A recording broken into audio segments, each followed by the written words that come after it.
Welcome back, ladies and gentlemen, to another episode of Raynday Gaming. My name is Raynday, and today we're going to be playing Ah Puch, doing a god guide on this very special, very control-oriented mage that has been really working and wreaking a havoc in Smite since he's came in, although he's not seen as much competitively in that SPL league, you know, the Smite Professional League. He is a very strong casual god to play. He's got an insane amount of control, an insane amount of burst damage, and is a lot of fun. You know, I think that's one of the more important aspects of a god. You look at their fun factor. He's got a very, very big fun factor, but he's also got a little bit of a challenge in terms of understanding his kit and utilizing it, especially for newer players. I've seen Ah Puch played on Xbox, and oh god, if you've played on Xbox, you know what I'm talking about. It's just a lot of people.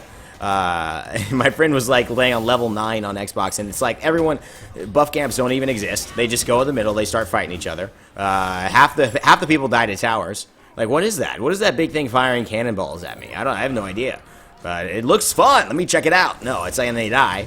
And so, you know, thinking about Ah Puch's combo, which is very mechanic-oriented, just literally pressing the buttons at the right times, right, is a big deal and kind of difficult, especially for a newer player. Well, that is one of the things that I'm going to be clearing up for you in this game. We're going to be talking about some advanced techniques as well, how to really make sure you land your abilities, and what to do, how to escape, because this is it's pretty... You know, I would say it's actually a great game for me. We picked like crap. We basically have no tank. They've got a tier. They're going to dominate us in that regard. Uh-oh. Uh-oh. Uh-oh. Uh-oh. Oh, my goodness. What a start. Oh, my goodness. Well, we went in and we hit all our ults in the right time, I tell you that. And it was a good thing because I think we hit level 5 a little bit before them. I'm not sure, but I think we did. And wow. Wow, that's huge. So we're going to be talking about a build as well and how to play. And you can see I landed that combo on about 2 people, did a ton of burst damage and some damage over time, which really put them in a bad position. Now that Nox is gone for the fire there. And Monkey has gone to go ahead.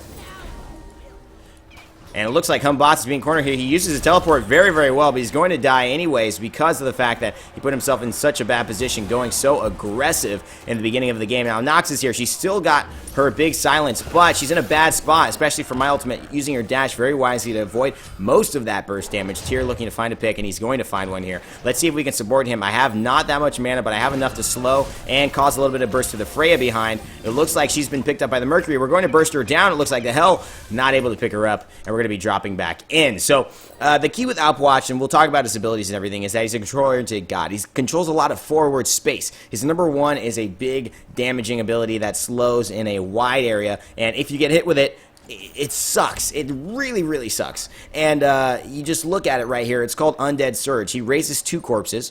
He throws these corpses, and when they reach max distance, you can they reactivate, dealing damage and slowing targets hit. Okay? The corpses collapse after exploding, remaining behind. So what happens is those corpses remain on the ground after they explode into someone. So I throw them on the minions, bam, they explode, but they're still there on the ground. People can actually hit them, or I can run over them. Now, my passive allows me to regenerate health and mana. Actually, 3%, 6% of my maximum health, and 3% of my maximum mana for each corpse I run over. And it also allows me to reduce cooldowns, which is pretty cool, right? Now, the Humbots is trying to go. But again, using that very aggressively to the point where we're not really sure that's going to work. He's going to land in my corpse. We're going to get some damage off of him there because my corpses were still on the ground. We're going to throw... Tyr's going to be coming. I'm going to throw my ult here. We'll see what we can get. We don't get the burst that I wanted. We do get 1 basic attack. And I got the kill from being somewhere else. I don't know how that happened. He must have died in my ultimate, which persists for quite a while, or until I die. That's one of the things that it's important to note. Your ultimate does go down if you die, so it's not one of those things that will still take effect. My number 1 basically has 170 damage per corpse, You upgrade it to level 4, you start getting 2 corpses. So it's good to upgrade this one first so that you get your corpses out as soon as possible. And then you slow somebody for 40%, which is a very big slow, very bad slow to be hit with, and especially a very bad and that's a dead monkey, in case you guys want to know what that looks like. Now, his number 2 is where it all comes together, because it's called Corpse Explosion. Any corpse that is on the ground, Ah Puch causes the target area to explode, dealing damage, and the Corpse Explosion also causes any decaying corpses in the area to explode. So you get the initial damage, which is not very much, but you get the burst damage here, 160 plus however much your magical power scales per corpse. So the idea is you want to explode as many corpses as possible on a target. But how do we do that? Okay, so we'll show you right there. Basically, the idea is you want to make sure that they stay in those circles, which are quite large, I would say. They're quite large, so it's not like it's going to be a problem having them stay there. They're big circles. But the idea is that you want to make sure that they take most of the damage. So the best way to do it is to throw your number 1 down, hit somebody, slow them, and make them very, very slow for about 3 seconds. Once you do that, it's pretty difficult if they don't have a movement speed ability. They're going to sit there and have to take that damage. As you can see, the Awilix just had to take that damage. The other ability that Ah Puch has is his number 3. Now, this monkey is in such a bad position. Oh, tier. I didn't even notice the tier. Could be ultimate time, man.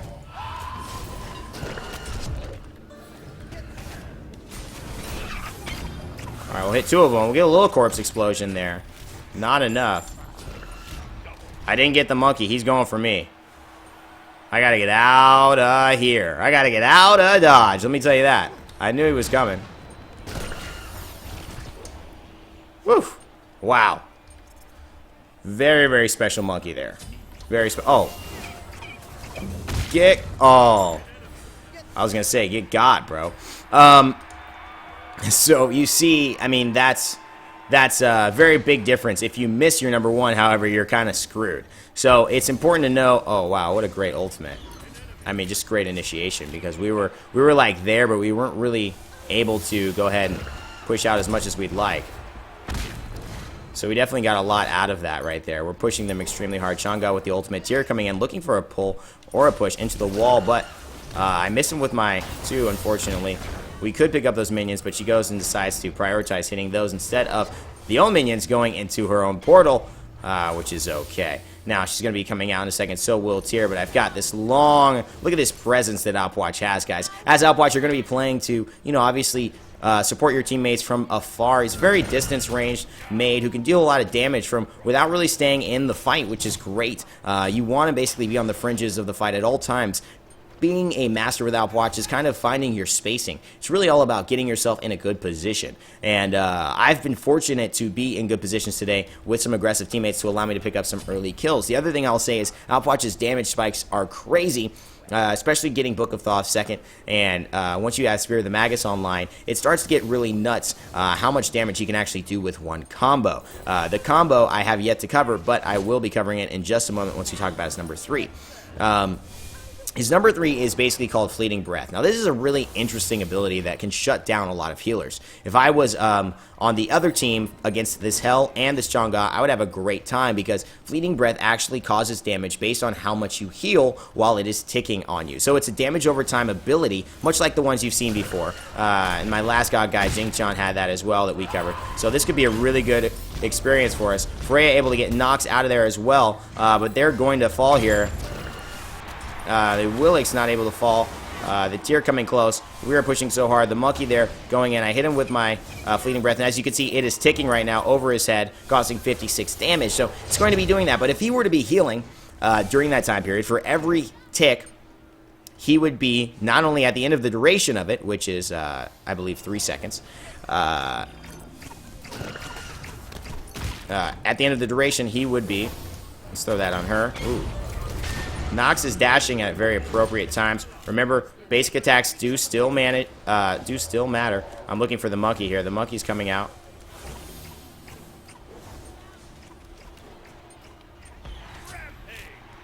Let's go ahead and throw this down. Keep these minions pushed and make it a little bit harder on them. Our team doing well over there. Let's see if I can grab blue. So it's going to be, I believe, 3 seconds. Let's just read it. Ah Puch throws a charm from the underworld, which awakens a decaying corpse that applies miasma to targets in an area and falls to the ground, remaining behind. Targets that take damage every second. After the duration, targets take additional damage and are stunned for each time they were healed by an ability during the initial duration. So while it's ticking, basically, the more you get healed, the more you're screwed. Imagine for a Hercules, right? He pops his heal, and for every tick, it heals him. While this is on him, he is stunned for that long. These stuns can be insane. 1 second plus 0.5 seconds per heal. Maximum 3 second stun. You can see a lot of people experience that 3 second stun if you play Ah Puch. It is just really, really bad. Now that oh man, this is... Oh my god. Oh my goodness. Oh my goodness. Oh dear God. Oh, that was beautiful. So as you can see, that combo doing so much burst damage at this point in time, they're not even able to come close to me. We are 4-2, 7-1, 4-0, 5-0, and 2-1, 22-4, and up by about 100 ticks and about 5,000 gold. This game is definitely over. I wonder if they will forfeit. I wouldn't be surprised if they do. But so that's a very good ability and really good at shutting down healers. Your Empty the Crypts is where Ah Puch has a lot of spatial control, which is really nice. It used to slow per tick. He basically throws out a huge wide ultimate. It's the widest ultimate in all of Smite, if you guys are interested. It is the widest ultimate, and basically what it does is it then has ghosts from the crypts of the underworld basically go through it. And if you're in that area, which you don't want to be, if you get hit by a ghost, it causes... right now, 85 damage per ghost. Now, the ghosts come pretty quickly, and they come in a lot of numbers. So, that's one of the interesting things about it. That tier, wow, I don't know what that tier is doing, but he's doing a lot. And he's also doing nothing. So, basically, this is a great ability to use when you have Gem of Isolation on here. That's why I'm actually getting Gem of Isolation, because of this ability single-handedly. It is so fantastic because of the fact that you're able to slow each opponent each time they are hit by a ghost, which means it is harder for them to get out, which means they'll get hit by more ghosts, which means you can really lock people down if you throw it on them in a good way. I like to throw it down, hopefully, so that I catch people in the middle, meaning they have to run to the back, the front, the side. Either way, it's the same amount of distance. If you catch it too high, basically they're too close to the edge of it, they can get out pretty easily, and it feels a little bit like a waste. You can also use this to space yourself and your opponents really well. Say I didn't want anyone to come through, I could throw this right here, and we would basically have this whole corridor of space where the enemy team would not want to be going through. So it's really, really nice in that regard. Now, in order to get your combo going, what I've been doing, and you've been seeing me do, is throw my number 1, then my number 3. And this is very quick, and it happens very fast. But you throw your number 1, then your number 3, and at that point, you then use your Corpse Explosion to explode not 1, not 2, but 3 corpses at the same time. I've let my game become very stale because of this tier, so I'm just going to go ahead and say, screw it. He should be dying by Fleeting Breath. As you can see, very strong ability there. We're going to be going in, and you know what? It would be a waste to use my ultimate right here, but it wouldn't be a waste to use my ability right there. I'll tell you that. We'll get a kill, and we may be able to get this kill here. The Hunbots is there. The Freya, she's got no movement ability. The Hunbots is caught, and as you can see, he is at the edge of it, so he is not going to be getting the most of the damage, but I'm going to have my burst come out. He's going to avoid it with the jump. And, of course, the tier doing exactly what he's been doing this entire game, just standing over there looking like he's going to blink and not blinking. You annoying fool. I don't like you. Now you blinked, and you missed your blink. Come on, man. You're really making this difficult for me, you know? I'm scared of you because I don't want to get hit. I want to keep my thing going. But the issue is, you could actually screw me up if you hit me in the right way, and I don't want to die. So, look at all this health, this mana I'm gaining, right? It's great. Sometimes you don't necessarily need to explore the corpses. Say you throw your 3 and they run out of the range, right? You can just go ahead and pick it up. Reduces your cooldowns by 2 seconds as well. I hope I said that earlier, but if I didn't, it also reduces your cooldowns of all your abilities. So, very, very strong. Let's make sure. No. Of Undead Surge and Corpse Explosion. I'm sorry. Just the first choose. So it lowers the cooldowns of your first 2. Okay, so that's good to clarify here. We're going to go ahead and pick up Chronos Pendant, and I'll talk about the build right now. Basically, we're going Shoes of Focus. Cooldown works really well with Ah Puch. The reason being is his abilities are very strong. They do a lot of base damage, and he has pretty decent scaling, and his control is one of the aspects, and his range is that makes him such a dangerous player, especially in Arena. So you're not going to necessarily need to go Penetration Boots, Rod of Tahuti with him to be doing the majority of work you need to do. Now, Willick's able to avoid that very nicely. She's used her jump there, which is wonderful. We're going to get the kill here. It may not be me, but it's going to happen. Oh, the tear. See, I'm scared of you. Now, see, I can explode here. And it was just from corpses that actually were already on the ground. So if you throw a corpse here, you forget about it. Oh, and maybe next play someone's running around you, you can actually explode that corpse again. They're all, it's really nice to leave traps, and that's why if you're playing against an Ah Puch, you would definitely want to destroy every corpse you see so you don't fall into that trap. Right now, I'm going to just be getting a Rod of Tahuti. You can mix this up with the Bancroft's Talon. You can mix this up with the Soul Reaver. All of these are really good. Soul Reaver will give you a little bit more unexpected burst. Rod of Tahuti will really increase your damage output like you don't have enough already. And it will make it very easy. Now, I did this guide for a lot of you guys who wanted some updated Ah Puch content and weren't getting it, apparently. And so, look, there's a 7-0 and 15 game for Ah Puch for you guys. I hope you enjoy it. This is a great way to build him. The Book of Thoth will give him a lot of a big damage boost in the very beginning of the game, as well as mana. As you can see, he's mana heavy. He's combo 3 abilities pretty often, and so you're going to be wanting to have a lot of mana up. That's why Book of Thoth works really nicely.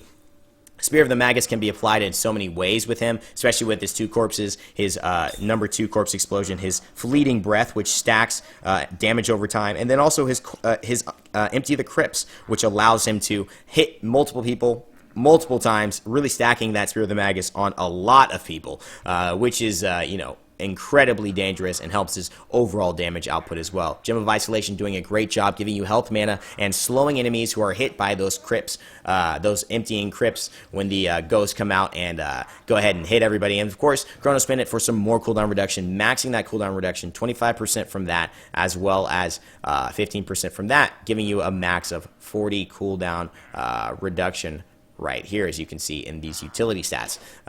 Also, I just want to show you the damage output. Player damage 18,000 right now, but a lot of times you'll be able to climb to about 40,000 damage with Ah Puch, being able to really wreak havoc when people are just going on and games last a bit longer, a little bit more competitive. You'll really be able to do some damage. So as always, guys, if you have any questions, please comment them down in the comment section below. A new God Guide for Isis will be coming out in the near future, as well as combo tips for Ah Puch coming up soon as well. And look out for more Heroes of the Storm gameplay with Zane. We're going to be doing some videos in the next week, hopefully. And also, guys, for those who don't know, it is my birthday on Friday, so if you want to wish me a happy birthday in this comment sections or in the next videos all this week, I'm taking a birthday week. That's right, girls do it, so can I. So we're going to be doing that, and thanks, guys, so much. Stay tuned to the Twitch streams, the YouTube streams, all that good stuff. And remember to like, comment, share, and subscribe to the channel if you do enjoy the content. Thanks so much. As always, my name's Raynday. Never give up, never stop gaming, and I'll see you guys next time.